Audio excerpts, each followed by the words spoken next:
ठीक है। अच्छा बच्चों मेरी बात सुनना ध्यान से। कल की क्लास में मैं आपको लास्ट क्या पढ़ा रहा था पहले बताओ। कल की क्लास में मैं आपको ये बता रहा था कि रिमूवल ऑफ ऑडिटर कैसे होता है, बताओ बता रहा था कि नहीं बता रहा था?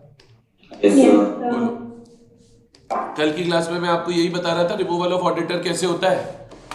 तो मैंने आपको क्या बताया, मैंने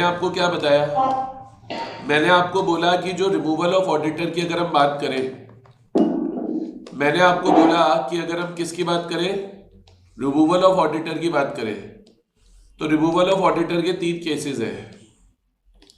3 केसेस क्या क्या बताए थे बेटा मैंने रिमूवल ऑफ ऑडिटर के?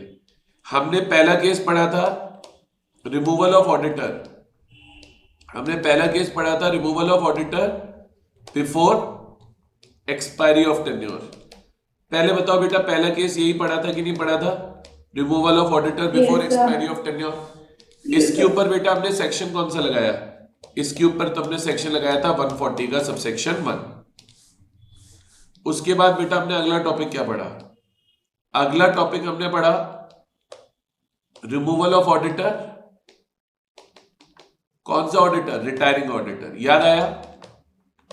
हमने अगला case removal of retiring auditor पढ़ा, बताओ बेटा याद आया नहीं आया? आया याद? अच्छा रिमूवल ऑफ रिटायरिंग ऑडिटर में सेक्शन कौन सा पढ़ाया, 140 का सबसेक्शन 4, बोलो पढ़ा कि नहीं पढ़ा? अच्छा अब कल हमने लास्ट यही वाला टॉपिक पढ़ा था, कल हमने लास्ट यही पढ़ा था। चलो तो कल उसकी हमारी बुक से रीडिंग नहीं हो पाई थी, तो आज बुक से रीडिंग कर लेते हैं पहले, तो फिर आगे देखेंगे। आपके पास जो चार्ट बना हुआ है वो बने हुए चार्ट को जरूर साथ के साथ निकाल लेना, समझने में आसानी रहेगी। बोर्ड पे मेरी शीट क्लियर है आपको सबको? जल्दी से बोलिए बेटा। चलिए तो बेटा इधर देखिए, अभी टॉपिक आ रहा है बेटा पावर ऑफ ट्रिब्यूनल। ट्रिब्यूनल से सॉरी इसके ऊपर वाला रीड करना है हमको, special notice for not reappointing the retiring auditor, section 140 का सबसेक्शन 4। और मैंने कल यहां ब्रैकेट में लिख के भी दिया था, basically we are talking about removal of retiring auditor on expiry of tenure, removal of retiring auditor on expiry of tenure. बताओ बेटा ये बात मैंने आपको लिख के दी थी कि नहीं दी थी, जल्दी से बताओ, दी थी? अब इधर देखना बेटा, अब टॉपिक है बेटा requirement of special notice. Topic है बेटा, क्या टॉपिक है? Requirement of special notice. अब कल मैंने जो चार्ट बनाया था एक बार वो चार्ट निकालो, कल मैंने जो एक बार चार्ट बनाया था चार्ट निकालो। निकाला क्या आपने चार्ट, जल्दी बोलो? yes, आपने चार्ट निकाला। अब बेटा मैंने जो चार्ट बनाया था उसमें पहला रिक्वायरमेंट क्या था कि अगर हमको ऑडिटर को टेन्योर से पहले हटाना है, तो जो ऑडिटर है वो कंपनी के मेंबर जो है वो कंपनी को क्या भेजेंगे, स्पेशल नोटिस भेजेंगे। कंपनी के मेंबर्स कंपनी को क्या भेजेंगे, स्पेशल नोटिस भेजेंगे। और स्पेशल नोटिस भेजकर ये बोलेंगे, स्पेशल नोटिस लेकर ये बोलेंगे कि हम ऑडिटर को हटाना चाहते हैं। तो सबसे पहले तो यही बोल रहा है रिक्वायरमेंट ऑफ स्पेशल नोटिस है, ये बोल रहा है special notice shall be required for, ये बोल रहा है special notice shall be required for, किस चीज के लिए स्पेशल नोटिस रिक्वायर्ड होगा? तो बोल रहा है special notice shall be required for, किस चीज के लिए रिक्वायर्ड होगा? बोले special notice shall be required for appointing as auditor a person other than retiring auditor. बोले रिटायरिंग ऑडिटर के अलावा, मान लो मैं चाहता हूं कि मैं रिटायरिंग ऑडिटर को रीअपॉइंट ना करूं, उसकी जगह किसी और को ऑडिटर अपॉइंट कर दूं, तो बोले स्पेशल नोटिस रिक्वायर्ड होगा। तो बोले special notice shall be required for appointing as auditor a person other than retiring auditor, और providing expressly that retiring auditor shall not be reappointed. मतलब अगर हम चाहते हैं कि रिटायरिंग ऑडिटर रीअपॉइंट ना हो और हम चाहते हैं कि person other than retiring auditor appoint हो, तो उसके लिए क्या रिक्वायर्ड होगा, स्पेशल नोटिस। और मैंने आपको कल भी बताया था स्पेशल नोटिस में स्पेशल क्या है, इसमें स्पेशल ये है कि it is a notice given by members to company. ये वो नोटिस है जो कंपनी के मेंबर्स एक्चुअल में कंपनी को देते हैं। फिर उसके बाद अगला स्टेप क्या पढ़ाया था मैंने, अब जैसे कंपनी को स्पेशल नोटिस मिल गया कि ऑडिटर को हटाओ, कंपनी को क्या मिल गया, स्पेशल नोटिस मिल गया कि ऑडिटर को हटाओ। तो लॉ बोला जब कंपनी को स्पेशल नोटिस मिल जाता है ऑडिटर को हटाने का, जब कंपनी को क्या मिल जाता है, स्पेशल नोटिस मिल जाता है ऑडिटर को हटाने का, तो कंपनी स्पेशल नोटिस की एक कॉपी रिटायरिंग ऑडिटर को भेजेगी। तो क्या लिखा हुआ है, on receipt of notice of such resolution the company शैल फोर्थविथ। बेटा फोर्थविथ वर्ड लॉ में कहीं भी आए, फोर्थविथ का मतलब हमेशा होता है इमीडिएटली। तो जैसे ही लॉ बोला ऑन रिसिप्ट ऑफ नोटिस, मतलब जैसे ही कंपनी को नोटिस मिला कि ऑडिटर को हटाना है, the company shall immediately send a copy of special notice to retiring auditor. तो company immediately copy of special notice retiring auditor को भेज देगी। उसके बाद याद करो अगला पॉइंट क्या था। अगला पॉइंट ये था बेटा, जो रिटायरिंग ऑडिटर होगा उसको राइट होगा रिटर्न रिप्रेजेंटेशन देने का कि मुझे ऑडिटरशिप से मत हटाओ। तो right of auditor to make a representation and to get it circulated. अब इसमें क्या लिखा है, the retiring auditor is entitled. Entitled word का मतलब होता है बेटा राइट। तो the retiring auditor is entitled to make a representation. Representation का क्या मतलब होता है, रिप्रेजेंटेशन का मतलब होता है टू से समथिंग। रिप्रेजेंटेशन का मतलब होता है टू से समथिंग। तो the retiring auditor is entitled to make a representation, the representation not exceeding a reasonable length. बोले रिप्रेजेंटेशन बहुत लंबा नहीं होना चाहिए, रीजनेबल लेंथ का होना चाहिए। ये नहीं 400-500 पन्ने भर के दे दिए। तो बोल रहा है the representation not exceeding a reasonable length shall be in writing. बोले वो राइटिंग में होगा and shall be sent to the company, और कंपनी को भेजा जाएगा। बोले रिप्रेजेंटेशन रीजनेबल लेंथ का होगा, राइटिंग में होगा और हम कंपनी को भेज देंगे। फिर हम कंपनी को क्या रिक्वेस्ट करेंगे, फिर बेटा हम कंपनी को यह रिक्वेस्ट करेंगे कि मेरे रिप्रेजेंटेशन की कॉपी आप कंपनी के सभी मेंबर्स को सेंड करो। तो जो कंपनी है वो नोटिस ऑफ जनरल मीटिंग के साथ भेज भी देगी। तो वो बोल रहा है he may request the company, वो कंपनी को रिक्वेस्ट करेगा टू सर्क्यूलेट यानी send. He may request the company to circulate the representation to the members of the company. वो रिक्वेस्ट करेगा कि रिप्रेजेंटेशन की एक कॉपी कंपनी के मेंबर्स को भेजी जाए। और याद करो ये कल मैंने चार्ट में लिखा है, ये कल मैंने चार्ट में आपको लिख के दिया है। मैंने कल आपको बोला था कि जो रिटर्न रिप्रेजेंटेशन ऑडिटर दे रहा है वो अलग है, उसके अलावा जनरल मीटिंग में जब ऑडिटर को हटाया जाएगा तो उसको वापस से ओरल रिप्रेजेंटेशन देने का राइट भी मिलेगा। तो in the AGM the retiring auditor shall have the right to make an oral representation कि मुझे ऑडिटरशिप से मत हटाओ। तो ये बेटा एडिशनल राइट है, ये बेटा ऑडिटर का एडिशनल राइट है जहां वो ये बोल रहा है कि मुझे ऑडिटरशिप से मत हटाओ। उसके बाद आगे क्या होगा, अब जैसे ऑडिटर ने कंपनी को रिप्रेजेंटेशन दे दिया, ऑडिटर ने बेटा कंपनी को क्या दे दिया, रिप्रेजेंटेशन दे दिया। तब कंपनी की ड्यूटी ये है कि वो रिप्रेजेंटेशन की एक एक कॉपी, कंपनी की ड्यूटी ये है कि वो रिप्रेजेंटेशन की एक एक कॉपी अपने सारे मेंबर्स को भेजे। कंपनी की ड्यूटी क्या है कि वो रिप्रेजेंटेशन की एक एक कॉपी अपने सारे मेंबर्स को भेजे।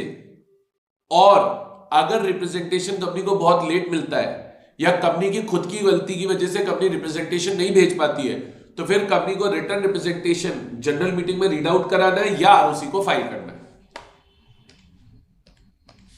तो duty of company with respect to representation, the company shall state, company ये वाली लाइन मत करो फालतू में, अननेसेसरी है। अब यहां से करो, the company shall send a copy of representation. Company copy of representation भेजेगी किसको, to every member of the company, company के हर मेंबर को भेजेगी जनरल मीटिंग के नोटिस के साथ, to whom notice of meeting is sent. लेकिन अब लॉ बोल रहा है if copy of representation is not sent, company ने रिप्रेजेंटेशन नहीं भेजा, क्यों नहीं भेजा, because it was receive too late, क्योंकि कंपनी को बहुत लेट मिला था या कंपनी की खुद की गलती हो गई, और because of companies default, then the auditor may require that representation shall be read out at meeting. एक तो ऑडिटर बोलेगा रिप्रेजेंटेशन को मीटिंग में रीड कराओ, दूसरा copy of representation shall B file with registrar, representation की एक कॉपी आपको रजिस्ट्रार के पास, आरओसी के पास फाइल करनी पड़ेगी। तो देखो अब क्या क्या हुआ। सबसे पहले तो रिटायरिंग ऑडिटर एंटाइटल्ड है रिप्रेजेंटेशन देने के लिए, not exceeding a reasonable length. उसके बाद कंपनी को सेंड करनी है copy of representation every member को नोटिस ऑफ मीटिंग के साथ। उसके बाद अगर रिप्रेजेंटेशन कंपनी ने नहीं भेजा, क्यों नहीं भेजा? क्योंकि या तो बहुत लेट आया था या कंपनी की खुद की गलती हो गई, देन क्या होगा? देन ऑडिटर कंपनी को बोलेगा कि आप रिप्रेजेंटेशन को रीड कराओ मीटिंग में, और कॉपी ऑफ रिप्रेजेंटेशन फाइल होगा आरओसी को। उसके बाद बेटा आगे का प्रोसेस क्या है? अब इंटरवेंशन बाय ट्रिब्यूनल। इंटरवेंशन का मतलब होता है इन्वॉल्व होना। किसको इन्वॉल्व करेंगे? ट्रिब्यूनल। अब बेटा पूरे कंपनीज एक्ट 2013 में याद रखो, मैं फिर बोल रहा हूं, पूरे कंपनीज एक्ट 2013 में याद रखो, अगर कहीं भी वर्ड ट्रिब्यूनल लिखा हुआ है तो ट्रिब्यूनल से मतलब है एनसीएलटी। मैंने कल भी आपको बताया था एनसीएलटी क्या होती है। एनसीएलटी का फुल फॉर्म होता है national company law tribunal. NCLT का फुल फॉर्म होता है नेशनल कंपनी लॉ ट्रिब्यूनल। अब इसमें क्या लिखा हुआ है? अभी लिखा हुआ है the copies of representation need not be send to the members. बोले ना तो रिप्रेजेंटेशन मेंबर्स को भेजा जाएगा एंड ना वो रीड किया जाएगा, and the representation made by the auditor need not B read out at meeting. Meeting में रीड भी नहीं किया जाएगा। कब?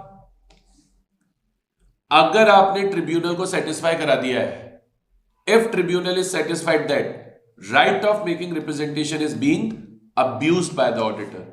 अब्यूज करने का मतलब होता है किसी चीज को मिसयूज करना। तो अगर एनसीएलटी को लग रहा है कि ऑडिटर ने अपने रिप्रेजेंटेशन को राइट को अब्यूज किया है, तो एनसीएलटी ऑर्डर पास करके बोलेगी, एनसीएलटी ऑर्डर पास करके बोलेगी कि ना तो रिप्रेजेंटेशन मेंबर्स को भेजा जाएगा और ना रिप्रेजेंटेशन मीटिंग में रीड किया जाएगा। और एप्लीकेशन कौन लगाएगा एनसीएलटी को? या तो कंपनी या अग्रीड पर्सन। तो नेक्स्ट पॉइंट में लिखा था application to the tribunal may be made either by the company or by any other person he claims to be aggrieved. और बेटा एक लास्ट पॉइंट ये है, नॉन एप्लीकेबिलिटी में यही लिखा है, बोले जहां रोटेशन के प्रोविजंस लग रहे हैं वहां पे सेक्शन, जहां रोटेशन के प्रोविजंस लग रहे हैं वहां पे ये वाला जो सेक्शन है 140 का सबसेक्शन 4, ये वाला जो सेक्शन है 140 का सबसेक्शन 4, बोले ये अप्लाई नहीं होगा, क्योंकि रोटेशन के केस में तो ऑडिटर बाय डिफॉल्ट हट जाएगा, आपको उसको हटाने की जरूरत ही नहीं है। तो ये बात याद रखना, the provisions of section 144 shall not apply where the retiring auditor has completed his tenure of 5 consecutive years या 10 consecutive years, 5 consecutive years या 10 consecutive years as provided under section 139(2), that is rotation of auditors, that is rotation of auditors। बताइए बच्चों, ये सबको clear है कि नहीं clear है? जल्दी बोलिए। Yes sir. ये बेटा मैंने एक बार कल जो पूरा प्रोसेस चार्ट बना के समझाया था, उस प्रोसेस की बस मैंने अब आपको एक थरो एकदम रीडिंग कराई है अच्छे से। बताइए बेटा, ये प्रोसेस आ गया सबको पूरा समझ में? बोलिए बेटा, ऑनलाइन ऑफलाइन सभी बच्चे रिप्लाई कीजिए। Yes sir. फोर्थ पॉइंट का हाईलाइट क्या करा है? फोर्थ पॉइंट का हाईलाइट क्या करा है वो देखना है आपको। मैं अभी ओपन कर रहा हूं बेटा, ये लो, देख लो, देख के मुझे ओके करो, फिर आगे चलते हैं। Yes sir. चलो बच्चों आगे। Yes sir. अच्छा, आ जाओ। अब बच्चों आगे का टॉपिक आता है, आगे का टॉपिक आता है। अब बेटा ऑडिटर के रिमूवल की क्या होती है? टोटल 3 सिचुएशन होती है।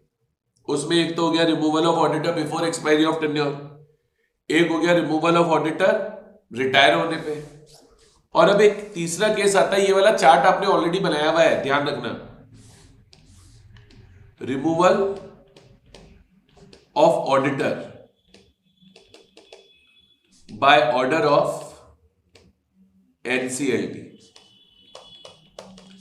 एनसीएलटी के ऑर्डर की वजह से ऑडिटर का रिमूवल, ठीक है। इसके ऊपर बेटा सेक्शन लगता है 140 का subsection 5, removal of auditor by order of NCLT. NCLT के ऑर्डर की वजह से ऑडिटर का रिमूवल, सेक्शन 140 का सबसेक्शन 5। अब ये वाला पार्ट बेटा हम लोग स्टार्ट करेंगे। तो बच्चों देखो आपको टॉपिक मिलेगा power of tribunal to order change of auditor, section 140 subsection 5।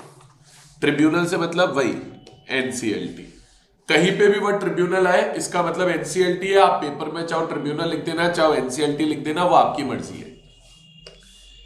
अब बेटा इधर देखना, सबसे पहले तो ये पूरा प्रोसेस है, ये पूरा प्रोसेस है। अब बेटा ये जो प्रोसेस है एक चीज समझना, ये जो प्रोसेस है बेटा एक चीज समझना, काफी अच्छा टेक्निकल प्रोसेस है। इसको आप ठीक से नहीं समझोगे तो गड़बड़ हो जाएगी। अब इसमें मैं आपको बताता हूं, इसमें मैं आपको बताता हूं, ध्यान से सुनना, ध्यान से सुनना कॉन्सेप्ट क्या है। सर आज क्या होता है, मान लो किसी कंपनी में कोई ऑडिटर ठीक से काम नहीं कर रहा, मान लो बेटा किसी कंपनी में कोई ऑडिटर ठीक से काम नहीं कर रहा। सुनना एक चीज इस कॉन्सेप्ट को, मान लो किसी कंपनी में कोई ऑडिटर अपना काम ठीक से नहीं कर रहा, वो अपनी ऑडिट ठीक से नहीं कर रहा, वो अपनी ऑडिट प्रॉपर्ली नहीं कर रहा। तो कई बार क्या होता है, या तो सेंट्रल गवर्नमेंट सीजी या कोई भी दूसरा पर्सन ट्रिब्यूनल को एप्लीकेशन लगा देता है और ट्रिब्यूनल को बोलता है कि हम ऑडिटर को हटाना चाहते हैं। देखो समझना हो क्या रहा है सर, होता यह है कि किसी भी पर्सन को, मान लो एनी पर्सन को, किसी भी पर्सन को ऐसा लग रहा है, क्या लग रहा है कि बोले ऑडिटर अपना काम ठीक से नहीं कर रहा।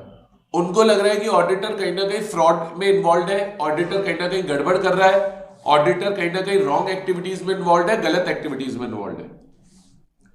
तो किसी भी पर्सन को या सेंट्रल गवर्नमेंट को ऐसा लग रहा है कि कंपनी का ऑडिटर फ्रॉडुलेंट एक्टिविटीज में इन्वॉल्व है, गलत कामों में इन्वॉल्व है, तो या तो वो पर्सन या सेंट्रल गवर्नमेंट एप्लीकेशन लगाएंगे, एप्लीकेशन लगाएंगे किसको बेटा, वो एप्लीकेशन लगाएंगे एनसीएलटी को, नेशनल कंपनी लॉ ट्रिब्यूनल को एप्लीकेशन लगाएंगे और वो एनसीएलटी को बोलेंगे कि हे एनसीएलटी मैं ऑडिटर का रिमूवल करना चाहता हूं। वो एनसीएलटी को एप्लीकेशन लगा के क्या बोलेंगे कि हे एनसीएलटी हम चाहते हैं कि ऑडिटर हट जाए क्योंकि हमें ऐसा लग रहा है कि ऑडिटर फ्रॉडुलेंट एक्टिविटीज में इन्वॉल्व है, रॉन्ग एक्टिविटीज में इन्वॉल्व है, गलत एक्टिविटीज में इन्वॉल्व है।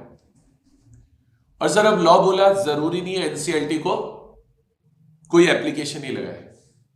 लॉ बोला वैसे तो एनसीएलटी को एप्लीकेशन लगी तो ठीक है, पर मान लो एनसीएलटी को किसी ने एप्लीकेशन नहीं भी लगाई लेकिन ट्रिब्यूनल को सुओ मोटो, बेटा ये जो सुओ मोटो है ये एक लैटिन वर्ड है, ये एक लैटिन वर्ड है, इसका मतलब होता है ऑन इट्स ओन, खुद से, on its own. Suo motu का मतलब होता है बेटा on its own. Suo motu का क्या मतलब होता है बेटा, ऑन इट्स ओन।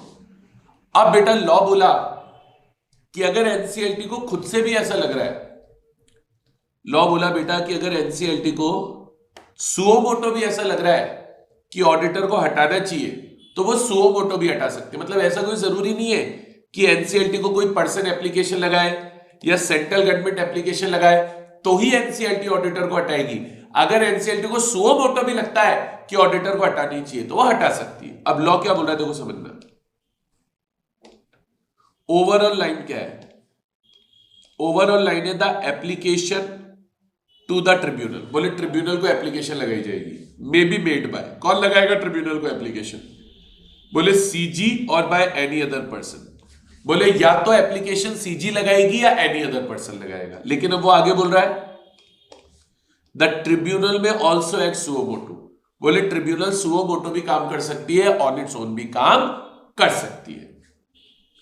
अच्छा अब जैसे ट्रिब्यूनल को एप्लीकेशन चली गई कि ऑडिटर को हटाओ, तो अब ट्रिब्यूनल पहले तो प्रॉपर इंक्वायरी करेगी। देखो समझना, ट्रिब्यूनल को मान लो एप्लीकेशन चली गई कि ऑडिटर को हटाओ, मैं क्या बोल रहा हूं सुनना ध्यान से, ट्रिब्यूनल को मान लो एप्लीकेशन चली गई कि ऑडिटर को हटाओ, बोले ऑडिटर को हटाना पड़ेगा। तो अगर बेटा ट्रिब्यूनल को एप्लीकेशन चली गई कि ऑडिटर को हटाओ और ऑडिटर को हटाना ही पड़ेगा, तो जैसे ही ट्रिब्यूनल को एप्लीकेशन गई, अब ट्रिब्यूनल पहले अपनी तरफ से पूरी छानबीन करेगी, इंक्वायरी करेगी और ट्रिब्यूनल अगर इस बात से संतुष्ट हो गई, सेटिस्फाइड हो गई कि सही में ऑडिटर ने फ्रॉड किया है, मैं क्या बोल रहा हूं, ट्रिब्यूनल मान लो इस बात से सेटिस्फाइड हो गई, संतुष्ट हो गई कि ऑडिटर ने सही में फ्रॉड किया है, तो फिर ट्रिब्यूनल ऑर्डर पास करके ऑडिटर को हटा देगी। तो अब लॉ क्या बोला, if tribunal is satisfied that, अगर मान लो ट्रिब्यूनल सेटिस्फाइड हो गई कि auditor has acted in a fraudulent manner, tribunal संतुष्ट हो चुकी है, सेटिस्फाइड हो चुकी है कि ऑडिटर ने अपना काम फ्रॉडुलेंट मैनर में किया है, यह ऑडिटर ने अबेटेड किया है। अबेटेड का मतलब होता है टू हेल्प करना, ऑडिटर ने कोई फ्रॉड करने में हेल्प करी है। तो if the tribunal is satisfied that auditor has acted in a fraudulent manner और अबेटेड, कल्यूडेड का मतलब होता है मिला हुआ होना, मिला हुआ होना, मिली भगत। ट्रिब्यूनल सेटिस्फाइड हो गई कि ऑडिटर फ्रॉडुलेंट मैनर में काम कर रहा है, वो फ्रॉड करने में हेल्प कर रहा है, वो फ्रॉड में मिला हुआ है, कल्यूडेड इन एनी फ्रॉड, वो फ्रॉड में मिला हुआ है, तो फिर वो कंपनी को डायरेक्शन देगी कि आप इस बंदे को ऑडिटरशिप से हटाओ और नया ऑडिटर अपॉइंट करो। बोले आप अपना ऑडिटर चेंज करो, आपका ऑडिटर ठीक नहीं है, then it may by order direct the company को बोलेगी टू चेंज इट्स ऑडिटर्स। तो लॉ क्या बोल रहा है, अगर ट्रिब्यूनल मान लो सेटिस्फाइड हो गई कि ऑडिटर ने फ्रॉडुलेंट मैनर में काम किया है, तो ट्रिब्यूनल ऑर्डर देगी कंपनी को कि आप अपने ऑडिटर को चेंज कर दो। यहां तक क्लियर है क्या बच्चों, जल्दी बताओ पहले, यहां तक समझ में आ रहा है कि नहीं आ रहा, बोलो यस और नो। यहां तक क्लियर है, चलो आगे चलते हैं, आगे चलते हैं। अब नेक्स्ट पॉइंट क्या है बेटा, अब नेक्स्ट पॉइंट क्या है बेटा, इधर देखना, नेक्स्ट पॉइंट पे बेटा फोकस करना, नेक्स्ट पॉइंट पे नहीं फोकस करोगे तो दिक्कत आएगी। अब बेटा जैसे ट्रिब्यूनल को एप्लीकेशन कौन कौन लगा सकता है, ट्रिब्यूनल को एप्लीकेशन या तो एनी अदर पर्सन लगा सकता है, या ट्रिब्यूनल को एप्लीकेशन सीजी लगा सकती है। अब लॉ बोला अगर एनी अदर पर्सन ने लगाया है तो ठीक है, पर अगर एनसीएलटी को एप्लीकेशन सीजी ने लगाई है, सीजी ने लगाई है, तो बोले अगर एनसीएलटी को एप्लीकेशन सीजी ने लगाई है, तो जैसे ही एनसीएलटी को एप्लीकेशन मिलेगी, बोले जैसे ही एनसीएलटी को एप्लीकेशन मिलेगी, बोले एप्लीकेशन मिलने के 15 दिन के अंदर अंदर, बोले एप्लीकेशन मिलने के 15 दिन के अंदर अंदर सीजी को प्रॉपर एक्शंस, एनसीएलटी को अपनी इंक्वायरी खत्म करनी पड़ेगी। मतलब जहां सीजी ने एप्लीकेशन लगाई है वहां 15 दिन का टाइम है। बोले सीजी ने एनसीएलटी को एप्लीकेशन लगाई, तो एनसीएलटी को जिस दिन एप्लीकेशन मिली, within 15 days of receipt of application, NCLT को जिस दिन एप्लीकेशन मिली, एप्लीकेशन मिलने के 15 दिन के अंदर अंदर एनसीएलटी को अपनी इंक्वायरी खत्म करके ऑडिटर को हटाना पड़ेगा, पुराने वाले को, और फिर नया ऑडिटर अपॉइंट होगा। और नॉर्मली इस केस में नया ऑडिटर बेटा सीजी बनाती है। जहां सीजी एप्लीकेशन लगा रही है ना एनसीएलटी को, वहां पे एनसीएलटी इंक्वायरी करेगी 15 दिन के अंदर अंदर और पुराने वाले ऑडिटर को हटा देगी, और फिर जो पुराना ऑडिटर हटेगा उसकी जगह नया ऑडिटर खुद सीजी अपॉइंट कर देगी। तो देखो क्या लिखा है, पढ़ना क्या लिखा है बेटा, पढ़ना ध्यान से। यहां पे लिखा हुआ है if application is made by CG, application CG ने लगाई थी, and the tribunal is satisfied that change करना है auditor, that change of auditor is required. Tribunal satisfied भी हो गई कि ऑडिटर चेंज करना है, तो ट्रिब्यूनल कितने दिन में ऑर्डर देगी, 15 दिन में। It shall within 15 days of receipt of such application, application मिलने के 15 दिन में, within 15 days of receipt of such application, order pass करके ऑडिटर को चेंज कर देगी। मेक एन ऑर्डर दैट, वो ऑर्डर पास करके बोल देगी कि पुराने वाले ऑडिटर को हटाओ। Make an order that such auditor shall not function as an auditor, बोले ये वाला ऑडिटर एज एन ऑडिटर काम नहीं कर सकता, उसको तो हटा देगी, और फिर नया ऑडिटर सीजी बनाएगी, एंड सीजी में appoint another auditor in his place.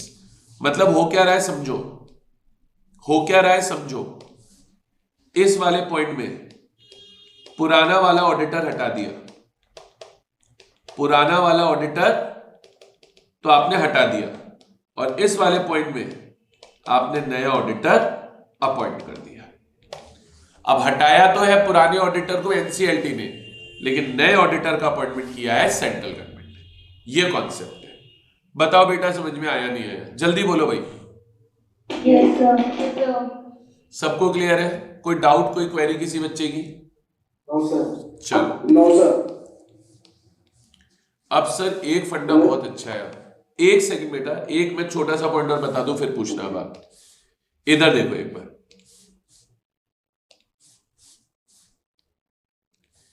बेटा जैसे एक कंपनी थी PQR limited, CA Ram PQR limited के ऑडिटर थे। सीए राम पीक्यूआर लिमिटेड के ऑडिटर थे। अब मैं कहता हूं सीए राम का रिमूवल हो गया अंडर सेक्शन 140 सबसेक्शन 5। 140 के सबसेक्शन 5 में 140 के सबसेक्शन 5 में सीए राम को एज ए ऑडिटर हटा दिया गया। सीए राम को एज एन ऑडिटर हटा दिया गया। तो अब लॉ बोलता है जिस बंदे को इस सेक्शन में एज एन ऑडिटर हटा दिया, अब मान लो राम को हटाया कब गया? एनसीएलटी का ऑर्डर कब आया? राम को कब हटाया गया? मान लो राम को हटाया गया 1 नवंबर 2021 को।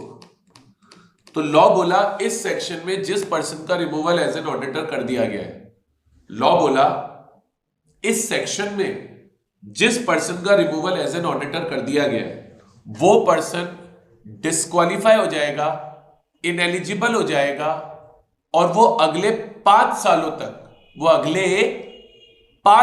तक किसी भी दूसरी कंपनी में ऑडिटर अपॉइंट नहीं हो पाएगा। तो अब जो ये राम है, ये जो राम है, ये बेटा डिस्क्वालीफाइड हो गया। डिस्क्वालीफाइड को मैं डीक्यू लिख रहा हूं शॉर्ट में। ये डिस्क्वालीफाई हो गया 5 इयर्स के लिए। अब ये अगले 5 सालों तक याद रखना किसी कंपनी का ऑडिटर अपॉइंट नहीं हो सकता। किसी भी कंपनी का ऑडिटर अपॉइंट नहीं हो सकता। अगले 5 सालों तक सीए राम किसी भी कंपनी में ऑडिटर नहीं बनेगा। प्लस ये जो सीए राम है, इसके ऊपर सेक्शन पढ़ाऊंगा मैं आगे जाके आपको एक 447। अभी तो नहीं पढ़ाऊंगा, लेकिन आगे जाके मैं आपको एक सेक्शन पढ़ाऊंगा 447। इसके में भी एक चैप्टर बाद, जिसमें पेनल्टी लगेगी। जिसमें क्या लगेगी? पेनल्टी लगेगी। किसके ऊपर पेनल्टी लगेगी? इस राम के ऊपर जिसको ऑडिटरशिप से हटाया गया। तो लॉ बोला जिस पर्सन को इस सेक्शन में एज एन ऑडिटर हटाया गया, लॉ बोला जिस पर्सन को इस सेक्शन में एज एन ऑडिटर हटाया गया, एक तो वो 5 साल के लिए डिस्क्वालीफाई हो जाएगा और किसी भी दूसरी कंपनी में ऑडिटर नहीं बनेगा, और प्लस उसके ऊपर सेक्शन 447 की पेनल्टी लगेगी। और इससे कोई फर्क नहीं पड़ता कि ऑडिटर इंडिविजुअल है या फर्म है। इंडिविजुअल है तो इंडिविजुअल को हटाएंगे, फर्म है तो फर्म को हटाएंगे। इंडिविजुअल है तो इंडिविजुअल 5 साल के लिए डिस्क्वालीफाइड होगा, फर्म है तो फर्म 5 साल के लिए डिस्क्वालीफाइड होगी। और फर्म के केस में जो पेनल्टी लगनी है, फिर वो फर्म के हर पार्टनर को लगेगी जो फ्रॉड में इन्वॉल्व है। मान लो फर्म में 4 पार्टनर है, 4 में से एक पार्टनर फ्रॉड में इन्वॉल्व नहीं था, 3 थे, तो जो 3 इन्वॉल्व थे उन पे लगेगी, एक पे नहीं लगेगी। 4 इन्वॉल्व थे, 4 पे लगेगी। तो देखो क्या लिखा है, एक बार पढ़ना। An auditor against whom an order has been passed by tribunal under section 140 subsection 5 not be eligible to be appointed। वो एलिजिबल ही नहीं रहेगा, वो डिस्क्वालीफाई हो जाएगा। shall not be eligible to be appointed as an auditor of any other company, किसी भी दूसरी company का ऑडिटर नहीं बन पाएगा for 5 years। प्लस उसको पनिशमेंट मिलेगा, प्लस वो लायबल हो जाएगा फॉर एक्शन अंडर सेक्शन 447। और बोले अगर फर्म है तो लायबिलिटी फर्म की होगी और फर्म के हर पार्टनर की होगी जिसने फ्रॉड किया था, end of every partner who acted in fraudulent manner और अबेटेड और कल्यूटेड इन एनी फ्रॉड। ये बच्चों आपका सेक्शन है 140 का सबसेक्शन 5। देखो रटने पे जाओ तो बात अलग है, मैं फिर बोल रहा हूं, अगर रटने पे जाओ तो बात अलग है। अगर कॉन्सेप्चुअली कोई चीज सीखनी है तो पॉइंट इतना सा है, लोगों को ऐसा लगा कि ऑडिटर अपना काम फ्रॉडुलेंट मैनर में कर रहा है, या लोगों को ऐसा लगा कि ऑडिटर अपना काम ठीक से नहीं कर रहा। मैं फिर बोल रहा हूं, लोगों को ऐसा लगा कि ऑडिटर अपना काम फ्रॉडुलेंट मैनर में कर रहा है, या लोगों को ऐसा लगा कि ऑडिटर अपना काम ठीक से नहीं कर रहा। तो क्योंकि लोगों को ऐसा लगा कि ऑडिटर अपना काम फ्रॉडुलेंट मैनर में कर रहा है, लोगों को लगा कि ऑडिटर अपना काम ठीक से नहीं कर रहा है, तो या तो सेंट्रल गवर्नमेंट ने या किसी भी एनी अदर पर्सन ने एनसीएलटी को एप्लीकेशन लगा दी कि आप ऑडिटर को हटाओ।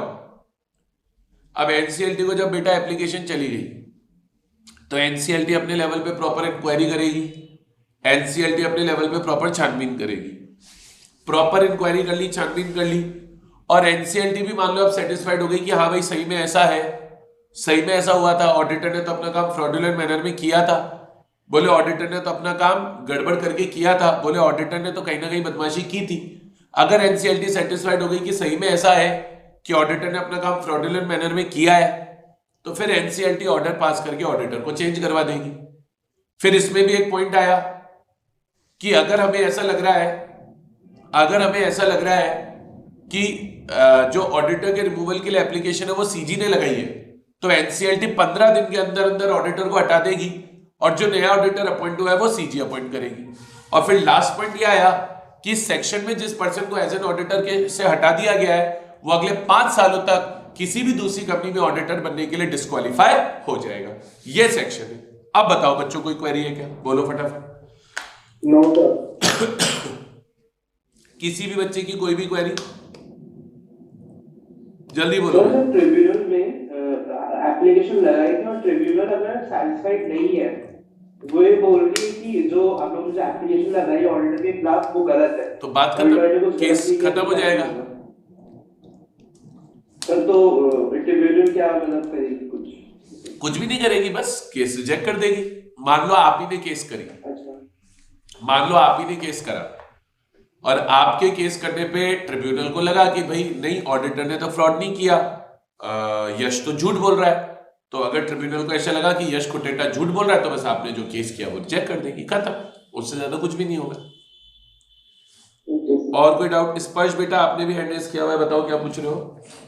सर अगर जॉइंट फर्म ऑडिट कर रही है, अगर एक फर्म फ्रॉडुलेंट पकड़ी जाती तो बाकी का क्या होगा सर? बाकी चलती रहेंगी, बस जो फ्रॉडुलेंट पकड़ी जाती है उसको हटा देंगे। बाकी दोनों ही हटेंगे इसके साथ में? क्या? बाकी दो जो फर्म है दो, हाँ। उनको नहीं हटाएंगे? नहीं, उनको क्यों हटाएंगे? जिसने फ्रॉड किया उसको हटाएंगे। तीनों ने किया, तीनों को हटाएंगे। दो ने किया, दो को हटाएंगे। एक ने किया, एक को हटाएंगे। तो जो फ्रॉड करेगा उसको हटाएंगे, बाकियों को क्यों करेंगे? गलती तू करेगा तो सजा मुझे क्यों मिलेगी भाई? और बताओ बेटा, और कोई क्वेरी? चलो, अब बेटा यहां पर आकर मेरी तरफ से फिनिश होता है रिमूवल ऑफ ऑडिटर। अब देखो, अगर हम सेक्शन वाइज चले, अगर बेटा हम सेक्शन वाइज चले, तो हमारा सेक्शन 139 हो गया, हमारा सेक्शन 139 हो गया, हमारा सेक्शन 140 हो गया। 139 था अपॉइंटमेंट ऑफ ऑडिटर, 140 था रिमूवल ऑफ ऑडिटर। अब बेटा ये सबसे इंपॉर्टेंट सेक्शंस में से एक आता है, eligibility, qualification and disqualification of auditors. Sir basically अब हमें पढ़ना है ऑडिटर बनने के लिए कौन लोग एलिजिबल है, कौन लोग क्वालिफाइड है। हमें पढ़ना है ऑडिटर बनने के लिए कौन लोग एलिजिबल है, कौन लोग क्वालिफाइड है, और कौन लोग डिसक्वालिफाइड है। मतलब कौन कंपनी का ऑडिटर बन सकता है और कौन कंपनी का ऑडिटर नहीं बन सकता है, ये आपको पढ़ना है। हमें qualifications and disqualifications of auditor बननी है। कौन से ऐसे लोग हैं जो कंपनी का ऑडिटर बनने के लिए क्वालिफाइड हैं, और कौन से ऐसे लोग हैं जो कंपनी का ऑडिटर बनने के लिए क्वालिफाइड नहीं है। कौन से ऐसे लोग हैं जो कंपनी का ऑडिटर बनने के लिए एलिजिबल हैं, और कौन से ऐसे लोग हैं जो कंपनी का ऑडिटर बनने के लिए एलिजिबल नहीं है। तो हमें पढ़नी है eligibility, qualification and disqualification of auditors, जिसके ऊपर सेक्शन अप्लाई होता है 141। करे बेटा इसको स्टार्ट। चलिए, अब बेटा सबसे पहले तो ऑडिटर की हम पढ़ेंगे क्वालिफिकेशंस। तो जो ये वाला पॉइंट है, ये लिखा हुआ है सेक्शन 141 के सबसेक्शन 1 में। जो ये वाला पॉइंट है, ये लिखा हुआ है 141 के सबसेक्शन 1 में। जो ये वाला पॉइंट है, ये लिखा हुआ है सेक्शन 141 के सबसेक्शन 2 में। अगर आप लोगों को सबसेक्शन वाइज चलना हो तो, मैं फिर बोल रहा हूं, अगर आप लोगों को सबसेक्शन वाइज चलना है तो मैं आपको सबसेक्शन वाइज बता रहा हूं। मैं हमेशा बोला हूं सबसेक्शन भी अगर लर्न हो जाए, जितने को सेक्शन नंबर तो लर्न करने ही करने, प्लस अगर मैं कहीं पे सबसेक्शन बता रहा हूं और आपको लगता है कि आप सबसेक्शन लर्न कर सकते हो तो फिर सबसेक्शन भी लर्न आपको करने चाहिए। अब बेटा ऑडिटर की क्वालिफिकेशन क्या है, अब बेटा ऑडिटर की क्वालिफिकेशन क्या है ये समझना बहुत जरूरी है। ऑडिटर की क्वालिफिकेशन क्या है, तो लॉ बोला या तो जो कंपनी का ऑडिटर होगा, बोले या तो कंपनी का जो ऑडिटर होगा वो एक इंडिविजुअल होगा, बोले या कंपनी का ऑडिटर एक फर्म होगी। बोले अगर कंपनी का ऑडिटर एक इंडिविजुअल है तो individual should be a chartered accountant. बोले अगर कंपनी का ऑडिटर इंडिविजुअल है तो individual should be a chartered accountant. बोले अगर एक चार्टर्ड अकाउंटेंट बंदा है तो ही वो कंपनी की ऑडिट करने के लिए क्वालिफाइड है, अगर चार्टर्ड अकाउंटेंट बंदा नहीं है तो वो कंपनी की ऑडिट करने के लिए क्वालिफाइड नहीं है। तो इन्होंने बोला अगर एक इंडिविजुअल बंदा कंपनी की ऑडिट कर रहा है तो वो एक चार्टर्ड अकाउंटेंट होना चाहिए,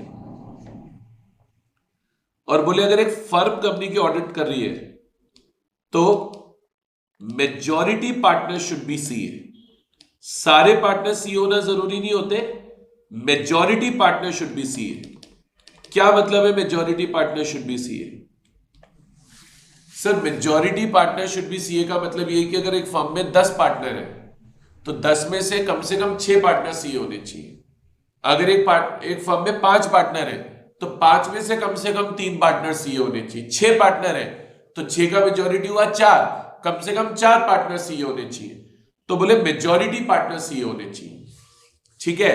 और याद रखना जब हम सीए बोलते हैं तो सीए से हमेशा मतलब होता है चार्टर्ड अकाउंटेंट। सीए से हमेशा मतलब होता है चार्टर्ड अकाउंटेंट इन प्रैक्टिस। जब हम सीए का बोल रहे हैं कि कंपनी की ऑडिट सीए करेगा तो सीए से मतलब सीए इन प्रैक्टिस है। अब आप मेरे से पूछोगे सर सीए इन प्रैक्टिस का क्या मतलब है, अब आप मेरे से पूछोगे कि सर सीए इन प्रैक्टिस का क्या मतलब है, what do you mean by the term CA in practice. तो बेटा सुनना मेरी बात ध्यान से, सीए इन प्रैक्टिस का क्या मतलब है। बेटा सीए इन प्रैक्टिस का मतलब यह है कि जैसे सीए होते हैं, कुछ सीएस तो क्या होते हैं जॉब करते हैं, और कुछ सीए होते हैं जो जॉब नहीं करते, वो अपनी एक फर्म बना के खुद से ऑडिटिंग करना चालू कर देते हैं।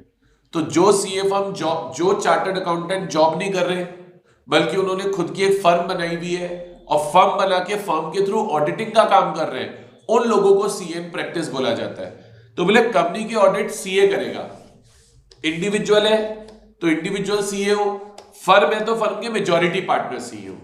अब बेटा ये जो दो बातें मैंने आपको बताई, ये जो दो बातें मैंने आपको बताई, ये बात भी लिखी हुई है सेक्शन 141 के सबसेक्शन 1 में, ये बात भी लिखी हुई है सेक्शन 141 के सबसेक्शन 1 में, और ये वाली बात भी लिखी हुई है सेक्शन 141 के सबसेक्शन 1 में। दोनों बातें 141 के सबसेक्शन 1 में लिखी हुई हैं। अब बेटा एक बात और लिखी हुई है सेक्शन 141 के सबसेक्शन 2 में। अब ये क्या बोला सर, ये बोला कि अगर कंपनी की ऑडिट एक फर्म कर रही है, फर्म में मान लो 5 पार्टनर है, 5 में से मान लो 3 पार्टनर सीए, 2 पार्टनर सीए नहीं है, तो बोले फर्म के बिहाफ पे ऑडिट करने वही पार्टनर जाएगा जो सीए है, और ऑडिट रिपोर्ट भी वही पार्टनर साइन करेगा जो सीए। इन्होंने बोला देखो ये जरूरी नहीं है कि फर्म के सारे पार्टनर सीए हो, बोले ये जरूरी नहीं है कि फर्म के सारे पार्टनर सीए हो, बोले ऐसा हो सकता है कि फर्म के कुछ पार्टनर सीए हो और कुछ पार्टनर ना हो। बोले ये हो सकता है कि फर्म के कुछ पार्टनर सीए हो कुछ पार्टनर ना हो, लेकिन फर्म के बिहाफ पे ऑडिट करने वही पार्टनर जाएगा जो सीए है, फर्म को रिप्रेजेंट वही पार्टनर करेगा जो सीए है, और फर्म के बिहाफ पे ऑडिट रिपोर्ट भी वही पार्टनर साइन करेगा जो सीए है। तो only that partner who is a CA shall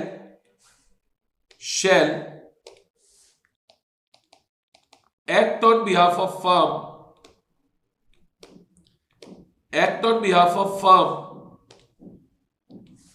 and sign audit report. तो बेटा देखो लॉ क्या बोला, लॉ बोला फर्म के बिहाफ पे वही पार्टनर जो सीए है काम करेगा, एक्ट करेगा मतलब काम करेगा, एंड वही पार्टनर ऑडिट रिपोर्ट साइन करेगा, एंड साइन ऑडिट रिपोर्ट। ये बेटा लिखा हुआ है सेक्शन 141 के सबसेक्शन 2 में। और सेक्शन 141 का सबसेक्शन 1 क्या बोलता है कि अगर इंडिविजुअल है तो सीए हो, फर्म है तो मेजॉरिटी पार्टनर सीए हो।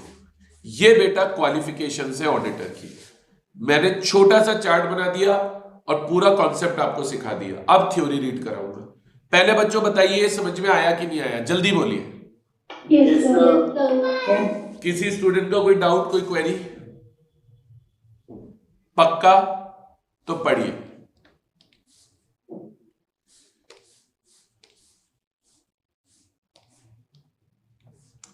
एलिजिबिलिटी फॉर एन इंडिविजुअल, ये वाला पॉइंट आएगा। इंडिविजुअल कब बन सकता है? तो बोले individual shall be eligible for appointment as an auditor of a company only if is a chartered accountant. बोले इंडिविजुअल अगर क्या है, चार्टर्ड अकाउंटेंट है, तो वो कंपनी का ऑडिटर बनने के लिए क्वालिफाइड है। और फर्म है तो बोले आप firm shall be eligible for appointment as an auditor of a company only if majority of its partners, जो इंडिया में majority of its partners practising in India, majority of its partners practising in India, majority partners qualified होने चाहिए for appointment. बोले majority partners practising in India are qualified for appointment. Qualified for appointment mean should be CA. और उसके बाद बेटा ये वाला point आ रहा है। अब ये वाला पॉइंट है, क्या लिखा हुआ है? Where a firm including a LLP हो चाहे is appointed as auditor of a company only the partners who are chartered accountants. बोले सिर्फ वही पार्टनर्स जो चार्टर्ड अकाउंटेंट्स है, only the partners who are chartered accountants. बोले वही partners shall be authorised to act and sign on the behalf of firm. बोले वही partners firm के बिहाफ पे एक्ट करेंगे और वही पार्टनर्स फर्म के बिहाफ पे साइन करेंगे। बताइए बच्चों, अब बोलिए क्रिस्टल क्लियर है कि नहीं है? इससे ज्यादा डेप्थ में नहीं जा सकता अब टॉपिक में। Yes, sir. बताइए बेटा, आया सभी लोगों को समझ में? कोई डाउट या क्वेरी? No, sir. श्योर हो? Sir, Yes, sir. हाँ बेटा बताओ। वो सीए इन प्रैक्टिस वाली बात दोबारा बता दीजिए प्लीज एक बार। बेटा सीए प्रैक्टिस वो होता है जो जॉब नहीं कर रहा। जैसे मैं हूं आज अभिषेक सर भी एक सीए इन प्रैक्टिस है। प्रैक्टिसिंग सीए क्या होता है? जो किसी के यहां जॉब नहीं करता, वो खुद की अपनी एक फर्म बना लेता है, और अपनी फर्म बना के ऑडिटिंग वर्क कैरी आउट करता है। तो ऐसा बंदा जो कहीं जॉब नहीं कर रहा बल्कि उसने अपनी खुद की फर्म बनाई हुई है और अपनी फर्म बना के ऑडिटिंग का काम कर रहा है, ऐसे बंदे को सीए इन प्रैक्टिस बोलते हैं। समझ में आया? ठीक है। और कोई क्वेरी किसी स्टूडेंट की? नहीं, सर, दोनों नहीं हो सकता क्या? नहीं दोनों अलाउड नहीं है।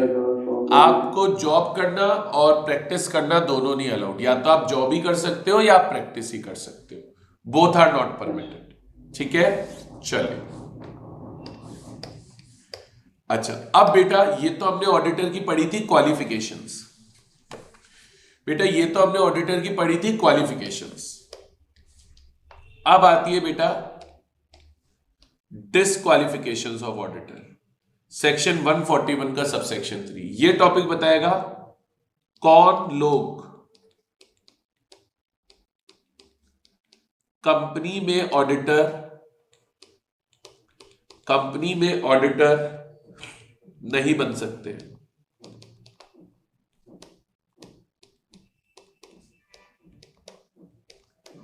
कौन लोग कंपनी में ऑडिटर नहीं बन सकते? ये टॉपिक ये बताएगा। इस टॉपिक को पढ़ के हमें ये देखना है कि कौन से ऐसे लोग हैं जो कंपनी में ऑडिटर नहीं बन सकते हैं, जो लोग कंपनी में ऑडिटर बनने के लिए डिसक्वालिफाइड है, जो कंपनी में ऑडिटर बनने के लिए क्वालिफाइड नहीं है। तो चालू करेंगे बेटा पढ़ना। following persons shall not be eligible for appointment as an auditor of a company। बोले ये वो लोग हैं जो एलिजिबल नहीं है, ये वो लोग हैं जो एलिजिबल नहीं है for appointment as auditor in a company. बोले ये वो लोग हैं जो एलिजिबल नहीं है for appointment as auditor in a company. अब जो लोग बेटा मैं आपको बता रहा हूं, ये लोग कंपनी में ऑडिटर अपॉइंट नहीं हो सकते। तो following person shall not be eligible for appointment as auditor of a company. कौन कौन नहीं बन सकता बेटा कंपनी का ऑडिटर? बेटा अब एक रूल तो ये है, कंपनी की ऑडिट एक बॉडी कॉर्पोरेट नहीं कर सकती। बोले कंपनी की ऑडिट कौन नहीं कर सकता? पहली डिस्क्वालिफिकेशन है बॉडी कॉर्पोरेट।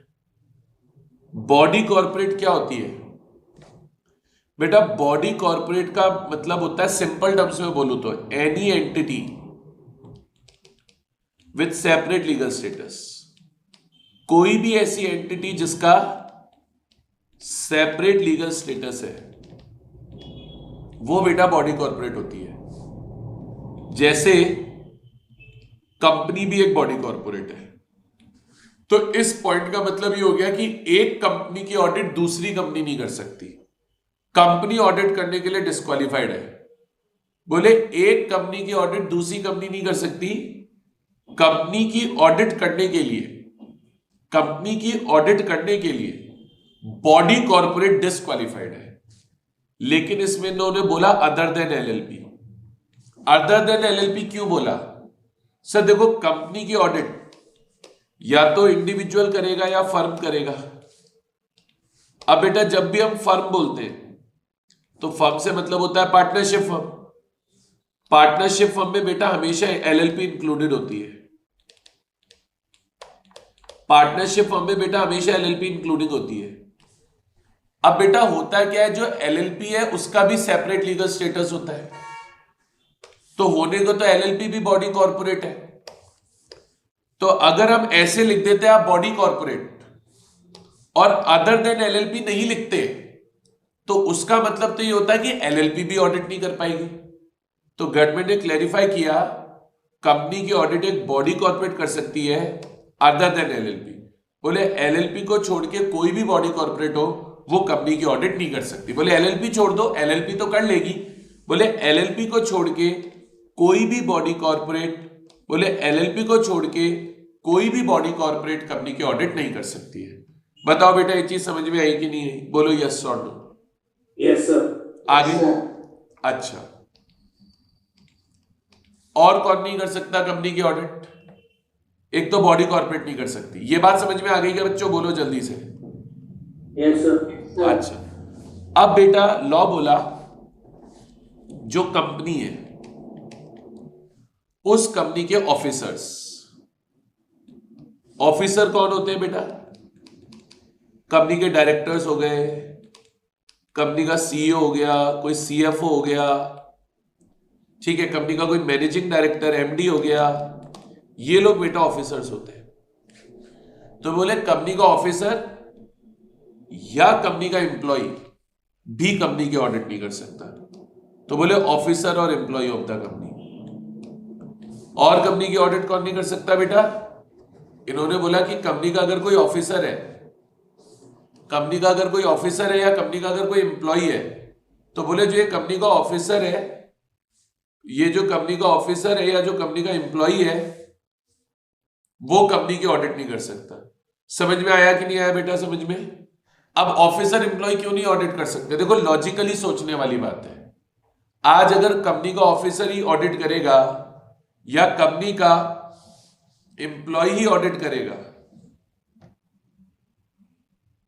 सर कंपनी का अगर ऑफिसर ही ऑडिट करेगा, समझना बेटा इस चीज को, अगर कंपनी का ऑफिसर ही ऑडिट करेगा या कंपनी का एम्प्लॉई ऑडिट करेगा तो वो अपना काम इम्पार्शियल तरीके से, इंडिपेंडेंट तरीके से, बिना भेदभाव के, बिना किसी दबाव में आए, बिना किसी प्रेशर में आए, ऑनेस्टली नहीं कर पाएगा। तो अगर आप चाहते हो कि कंपनी की ऑडिट ऑनेस्टली हो, प्रॉपर तरीके से हो, तो फिर इसके लिए बड़ा जरूरी था इंश्योर करना कि कंपनी की ऑडिट कंपनी का ऑफिसर एम्प्लॉय ना करे। तो बोले एक बॉडी कॉर्पोरेट कंपनी की ऑडिट नहीं कर सकती, कंपनी के ऑफिसर एम्प्लॉय कंपनी की ऑडिट नहीं कर सकते। अब देखो आगे क्या लिखा हुआ है। अब बच्चों देखो आगे क्या लिखा हुआ है, इस पे ध्यान देना। आगे क्या लिखा हुआ है, इस पे ध्यान देना। अब आगे इन्होंने बोला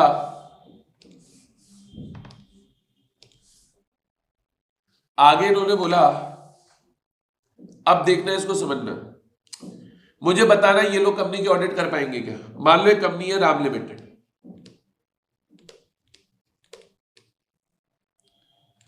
राम लिमिटेड में मान लो मिस्टर लक्ष्मण तो डायरेक्टर है। डायरेक्टर कंपनी का ऑफिसर होता है। अब राम लिमिटेड में मान लो मिस्टर हनुमान एम्प्लॉय है। अब बच्चों मुझे बताओ, क्या हनुमान या लक्ष्मण कंपनी की ऑडिट कर सकते हैं क्या? मुझे बताओ, क्या हनुमान और लक्ष्मण कंपनी की ऑडिट कर सकते हैं क्या? जल्दी बोलो। नो सर, नहीं कर सकते। अच्छा, अब आगे समझना, मेरे को हनुमान और लक्ष्मण की बात नहीं करनी, इनकी बात तो हो चुकी। अब मैं कहता हूं लक्ष्मण का एक पार्टनर है भरत। भरत बेटा लक्ष्मण का पार्टनर है। लक्ष्मण का बेटा एक पार्टनर है भरत। लक्ष्मण का पार्टनर है भरत, और ये भरत एक सीए है, मैं कहता हूं।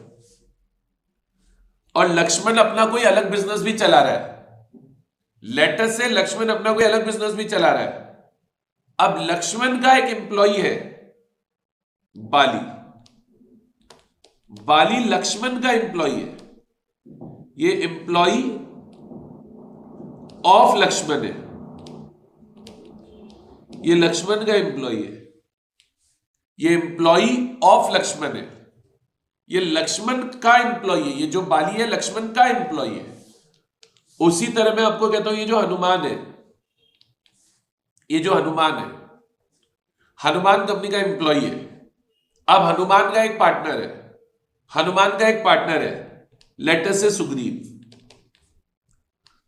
इसका क्या है, पार्टनर है, और लेटर से सुग्रीव सीए।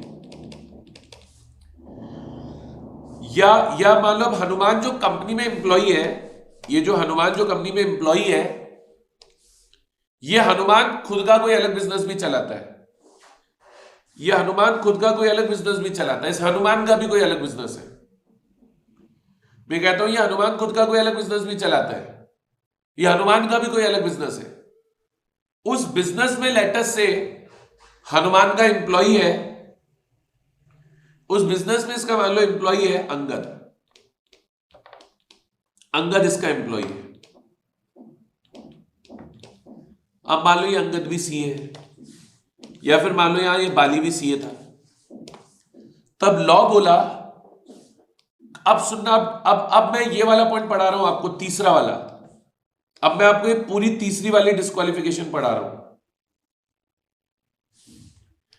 सर तीसरी वाली डिस्क्वालिफिकेशन है कंपनी के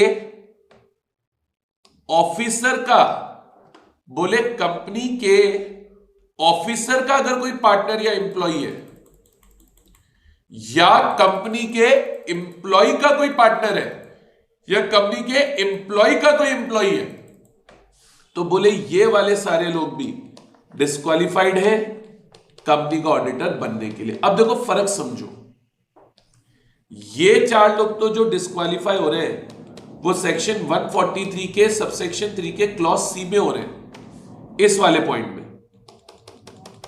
और बेटा होने को तो लक्ष्मण भी डिस्क्वालिफाइड है और हनुमान भी डिस्क्वालिफाइड है, लेकिन लक्ष्मण और हनुमान जो डिस्क्वालिफाई हो रहे हैं वो डिस्क्वालिफाई हो रहे हैं सेक्शन 143 के सबसेक्शन 3 के क्लॉज बी में। तो अगर मैं आपको सी वाला पॉइंट रीड कराऊं, इसमें हल्का सा मिसिंग है, जिनके पास शीटो लिख लेना। A person who is partner, partner के बाद आएगा और एम्प्लॉय, बस बाकी कुछ नहीं। A person who is partner और एम्प्लॉय ऑफ एन ऑफिसर और एम्प्लॉय ऑफ द कंपनी। इसका मतलब है कंपनी के जो ऑफिसर एम्प्लॉय है, कंपनी के जो ऑफिसर एम्प्लॉय है, उन ऑफिसर एम्प्लॉयज का अगर कोई पार्टनर या एम्प्लॉय है, उन ऑफिसर या एम्प्लॉयज का अगर कोई पार्टनर या एम्प्लॉय है, उन ऑफिसर्स, कंपनी के जो कौन है बेटा, समझो इस चीज को, कंपनी के जो एम्प्लॉयज हैं या कंपनी के जो ऑफिसर्स हैं, उन ऑफिसर्स या एम्प्लॉयज का अगर कोई पार्टनर है, अगर कोई पार्टनर है या एम्प्लॉय है, तो वो कंपनी का ऑडिटर बनने के लिए डिस्क्वालिफाइड है। बहुत अच्छा पॉइंट है, तरीके से समझोगे तो ही आएगा। बताओ बच्चों, ये सी वाली डिस्क्वालिफिकेशन समझ में आई कि नहीं आई? बोलो। Yes sir. Yes sir. सबको आ गई? Yes, sir. ठीक है, तो बेटा एक बार फिर से बता दीजिए। हाँ, सही बात फिर से बता दीजिएगा क्या नहीं समझ में आया सी पॉइंट में? बताओ सर, एक बार बताई दीजिए। तो क्या नहीं आया ये तो बताओ। ये इतना बड़ा एग्जाम्पल बना दिया भाई मैंने, ये तो बताओगे क्या नहीं समझ में आया? फिर से तो क्या 4 बार बताऊंगा? समझ में क्या नहीं आया ये तो बताओ पहले भाई। सर, ये मिस्टर हनुमान के एम्प्लॉय का अंकल, मतलब ये वाला ग्रीन वाला पार्ट कितना है? मतलब कौन सा वाला पार्ट? एक ब्लू में, एक ब्लू में लिखा है, ग्रीन में लिखा है, येलो में लिखा है। कौन सा कलर बताओ ग्रीन पहले? वाला, ग्रीन वाला। ठीक है बेटा, कॉन्सेप्ट ऐसे समझो, ये मत कंफ्यूज हो कि ये ग्रीन ये ब्लू, दोनों एक ही बात है भाई। पॉइंट ये है कि एक बंदा कंपनी का ऑफिसर है, एक बंदा कंपनी का एम्प्लॉय है। तो बोले अगर ऑफिसर या एम्प्लॉयज जो कंपनी के हैं, उन ऑफिसर से एम्प्लॉयज के कोई पार्टनर्स या एम्प्लॉयज है, तो वो ऑडिटर बनने के लिए डिस्क्वालिफाइड है। मतलब ये ऑफिसर है कंपनी का, इस ऑफिसर का पार्टनर भरत है और इस ऑफिसर का एम्प्लॉय बाली है, या ये हनुमान कंपनी का एम्प्लॉय है। अब एम्प्लॉय का पार्टनर सुग्रीव है या एम्प्लॉय का एम्प्लॉय अंगद है, तो बोले लॉ बोला पार्टनर, पार्टनर और employ, partner employ, partner employ, partner और एम्प्लॉय। किसका पार्टनर? एम्प्लॉय ऑफ ऑफिसर और एम्प्लॉय विल बी डिस्क्वालिफाइड। ये पॉइंट है, बोलो आया? हाँ सर, आ गया वो लाइन के उसमें। हाँ हाँ बेटा, कोई बात नहीं, कोई बात नहीं। बाकी सबको क्लियर है? ठीक है, तो बेटा आज इतना ही रखते हैं, आज इतना ही रखते हैं, आज ज्यादा नहीं पढ़ा रहा हमने। अब अपने कल मिलेंगे बेटा, और जब कल मिलेंगे तो ये डिस्क्वालिफिकेशंस को आगे कंटिन्यू करेंगे। ठीक है बेटा, चलो। Okay, thank you sir.